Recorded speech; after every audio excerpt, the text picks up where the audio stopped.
In today's video, guys, we shall be taking a look at the 1987 horror movie Jaws: The Revenge, which is the fourth Jaws movie in the franchise. So without further ado, let's get into today's review.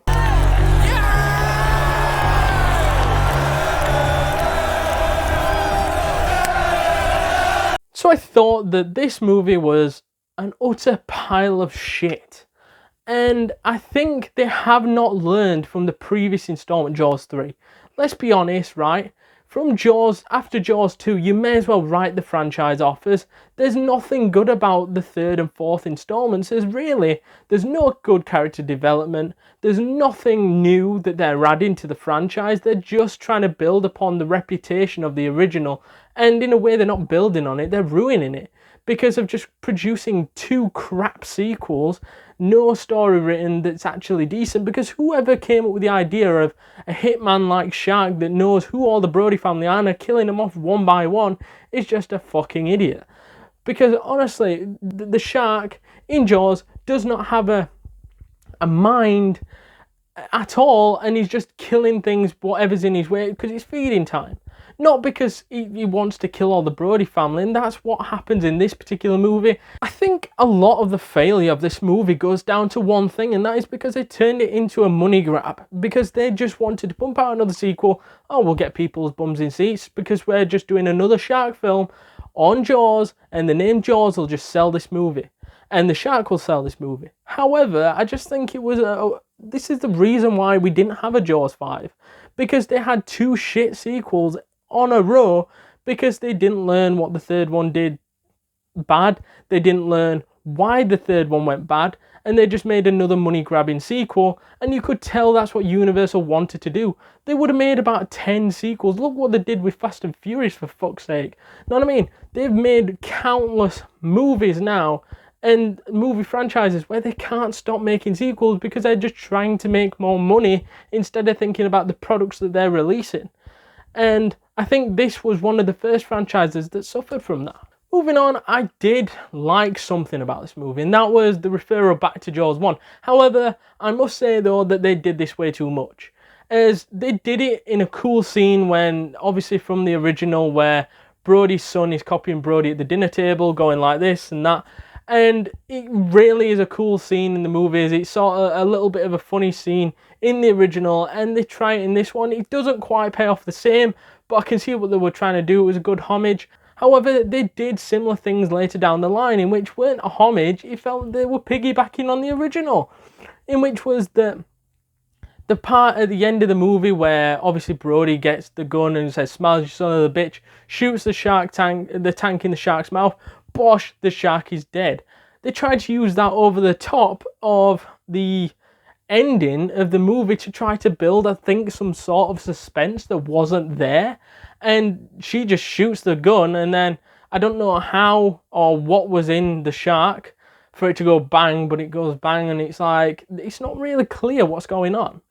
And I think that ending compared to the OG ending and trying to put them together next to each other is just a mockery, because we only know that Jaws 1 is the pinnacle of that ending. And if you're trying to recreate that in Jaws 4 in some retrospect with Brody's wife, it didn't quite pay off the same because they didn't build any suspense. Whilst on the topic of failure, we've got to talk about Michael and we've got to talk about Sean. As their character development from the first movie all the way to now is ridiculous. It is shocking, because from the first two movies there's pretty good character development there of the characters, but saying that there isn't, in a way, there is more character development in those two films than there is in the rest, put it that way. However, in the third and fourth installments, of them having shark attacks in the first and second installments, and even one of the brothers in the third installment, why would you go anywhere near water in the fourth installment? Let that make sense. Michael in this movie is like a marine biologist who goes out on a boat looking at coral reefs and things like that, and that's fine and all. If you weren't a shark attack victim, you know what I mean? You witnessed a shark swimming around and the fear that created, and you saw your dad go through the same thing, one of your brothers going through the same thing. Why the fuck would you be a marine biologist going anywhere near water if you would have had some sort of trauma from those sharks. You wouldn't be able to forget that. It would be like a PTSD. I'm not saying you would never go in the water again, but you would never go in the water again. In a way, right? I'm pretty sure you would have had maybe a therapist or something to go over that trauma with you, but you'd still have that some elements of trauma still left in you and fear left in you from when that shark attacked in the Jaws 2 or in Jaws 1. And yeah, I don't think that character development all the way from the first to the fourth film makes any sense whatsoever. And I think and this is where I don't want to hate on this one too much, but Jaws 3 had some element of that where one of the brothers was like, no, I'm not going in the water for a little bit, and then does go in the water halfway through the film. However, they tried to implement that seed of doubt in his mind because he thought that the shark would attack. But no, I think that this movie doesn't do any of that. They both work on the water. One gets killed at the start of the film, and then the other just works on the water throughout the film, in which just doesn't make any sense. Moving on to another thing I sort of liked, but there is issues with this thing I liked, is that Ellen, the character from, which is Brody's wife, comes back into the franchise in this installment, which is great. It's always great to see an OG character back in. However, I didn't like the plot surrounding her, of her fearful that all her family's going to get killed off by this shark, and this fear elements of things. Obviously, there is going to be fear in somebody like that after her son gets killed at the beginning of the movie. I don't doubt it for a second. I like that part of the character, and then telling her kids not to go into the water. But then she becomes a hypocrite, goes out on the boat herself, becoming a hypocrite, because if she went nowhere near the water, there was no way any of their sons or anybody there would be attacked by a shark, because obviously people know that sharks don't live on land. So yeah, the reasonable thing would be to do, and the smart thing to do would be just go, look, we're moving away from the sea area, and we're not going to the seaside sort of area at all. That includes the kids. That's a ban, right? However, she goes out in the water trying to kill this shark with no previous experience. Obviously, her husband killed a shark twice, but she hadn't been on the water when that happened, when those two sharks were killed. So how does she know how to kill a shark? It befuddles me. And her to then use a gun to help blow up this shark, in which I don't know how she managed to blow up the shark in the first place.